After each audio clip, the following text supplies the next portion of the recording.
आजकल फिल्म पद्मावती के बारे में चारों तरफ चर्चा हो रही है। फिल्म पद्मावती को लेकर हुए विवाद के बाद इतिहास में लोगों की दिलचस्पी बहुत बढ़ गई है, क्योंकि इतिहास के अलग अलग रूप आपके सामने आ रहे हैं और इतिहास से जुड़ी हुई बातें आजकल सोशल मीडिया पर भी ट्रेंड कर रही हैं। पद्मावती के संदर्भ में अलाउद्दीन खिलजी के बारे में तरह तरह के मिथक और झूठ गढ़े जा रहे हैं। कहा जा रहा है कि अलाउद्दीन खिलजी असल में उतना बुरा आदमी नहीं था जितना कि उसे माना जाता है। यह भी कहा जा रहा है कि जिस गंगा जमुनी तहजीब के लिए हिंदुस्तान मशहूर है और जिसे बाद में बादशाह अकबर ने आगे बढ़ाया, उसकी शुरुआत अलाउद्दीन खिलजी ने ही की थी। हमारे देश की अर्थव्यवस्था में खिलजी ने कई सुधार किए थे, ये भी कहा जा रहा है। और कई लोग ये भी कहते हैं कि खिलजी ने टैक्स सिस्टम में बड़े सुधार किए थे और उसने किसानों को लाभ पहुंचाने वाली बहुत सारी नीतियां बनाई थी। लेकिन इतिहास का अध्ययन करने के बाद ये सारी बातें गले नहीं उतरती। इस पूरे विषय को डिकोड करने के लिए ये किताब बहुत महत्वपूर्ण है, क्योंकि इस किताब में उन लोगों के विचारों का संकलन किया गया है जिन्होंने अलाउद्दीन खिलजी को अपनी आंखों से देखा था, जो अलाउद्दीन खिलजी के साथ युद्ध में शामिल थे। और ये इतिहास लिखने के लिए उन्हें अलाउद्दीन खिलजी से वेतन मिल रहा था, यानी इन लोगों ने अलाउद्दीन खिलजी के कहने पर ही ये इतिहास लिखा है। जियाउद्दीन बर्नी, अमीर खुसरो, इसामी, इब्ने बतूता, याह्या फरिश्ता और अब्दुल्ला के लिखे हुए इतिहास का संकलन है। मध्यकाल के इन इतिहासकारों ने फारसी में यह इतिहास लिखा, जिसका हिंदी में अनुवाद बाद में किया गया और यह अनुवाद किया है सैयद अतहर अब्बास रिजवी ने। मध्यकाल के इन इतिहासकारों ने खिलजी वंश के सुल्तानों की जमकर तारीफ की है, प्रशंसा की है। यहां आपको यह समझना पड़ेगा कि प्रशंसा इसलिए की है क्योंकि उन्हें वेतन इसी काम का मिलता था और यह इतिहास खिलजी ने खुद लिखवाया।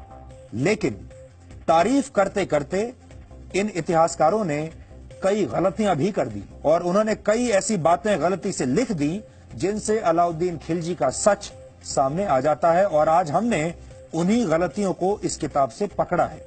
सबसे पहले गंगा जमुनी तहजीब के दावे का हम टेस्ट करते हैं। इस किताब के पेज नंबर 74 पर एक घटना का जिक्र है। यह घटना जियाउद्दीन बर्नी ने अपनी किताब तारीख ए फिरोज शाही में लिखी है और इसका अनुवाद भी सैयद अतहर अब्बास रिजवी ने किया है। अब मैं आपको पढ़कर बताता हूं। मैंने बादशाह के 2-3 ऐसे गुण सुने हैं जो कि धर्मनिष्ठ बादशाहों में होने चाहिए। वे गुण जो धर्मनिष्ठ बादशाह में होने चाहिए वे इस युग तथा इस काल के बादशाह में भी पाए जाते हैं। उनमें से एक ये है कि हिंदुओं को लज्जित, पतित, अपमानित और दरिद्र बना दिया है। मैंने सुना है कि हिंदुओं की स्त्रियां तथा बालक मुसलमानों के द्वार पर भीख मांगा करती हैं। ए बादशाह इस्लाम, तेरी ये धर्मनिष्ठता प्रशंसनीय है। तू मोहम्मद साहब के धर्म की खूब रक्षा कर रहा है। यदि इसी आचरण के कारण तेरे सभी पापों में से जो आकाश से पाताल तक के पापों से भी अधिक हों, चिड़िया के एक पंख के बराबर भी बख्शे जाने से रह जाएं, तो कल कयामत में तू मेरा दामन पकड़ लेना। ऐसा लिखा है इसमें। इस किताब में अमीर खुसरो की किताब मिफ्ताहुल फुतहू का अनुवाद है। इस किताब के पेज नंबर 153 पर राजस्थान के झायन में हुई एक लूट का जिक्र है। ये जगह आज राजस्थान के सवाई माधोपुर जिले में है।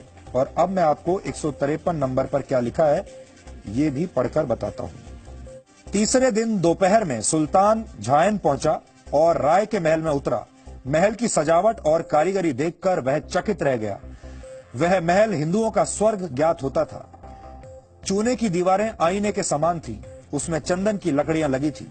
बादशाह कुछ समय तक उस महल में रहकर बड़ा प्रसन्न हुआ। वहां से निकलकर उसने उद्यानों तथा मंदिरों की सैर की। मूर्तियों को देखकर वो आश्चर्य में पड़ गया। उस दिन तो वो मूर्तियों को देखकर वापस हो गया, लेकिन दूसरे दिन उसने सोने की मूर्तियां पत्थर से तोड़वा डाली।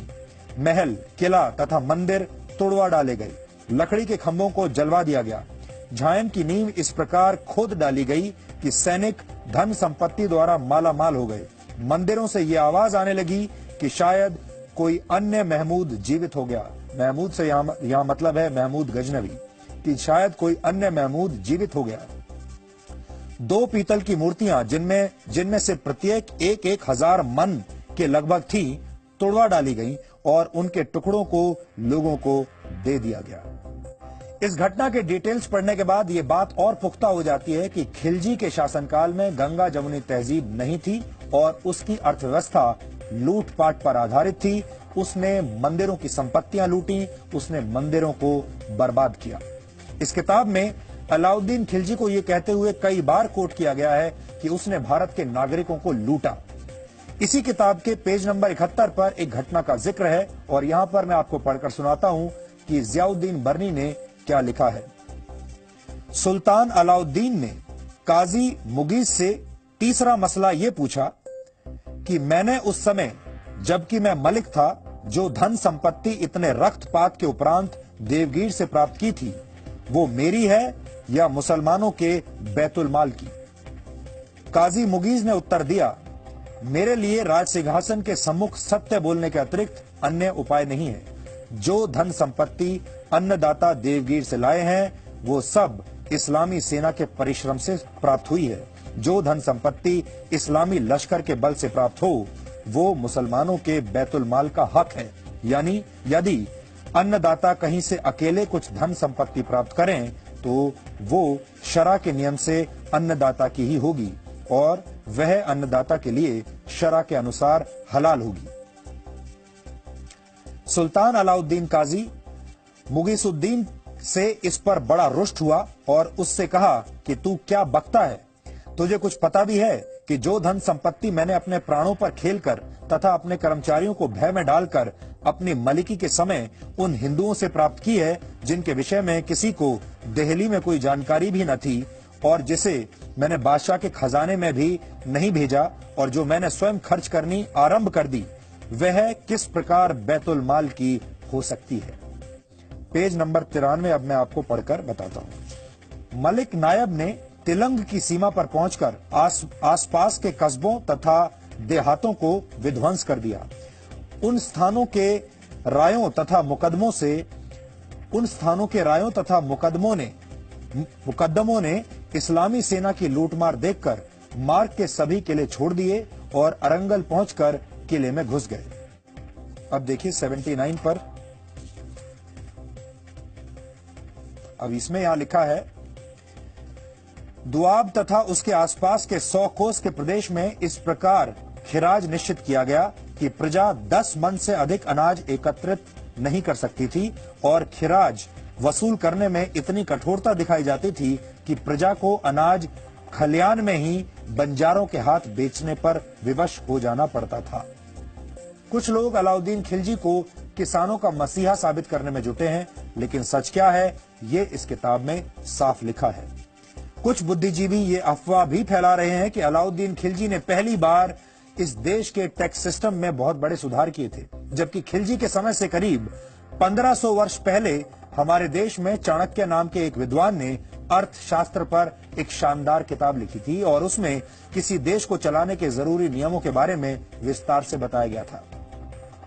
हमने सारी बातें आपके सामने इसलिए आज रखी हैं ताकि कोई भी आपको भ्रमित न कर सके।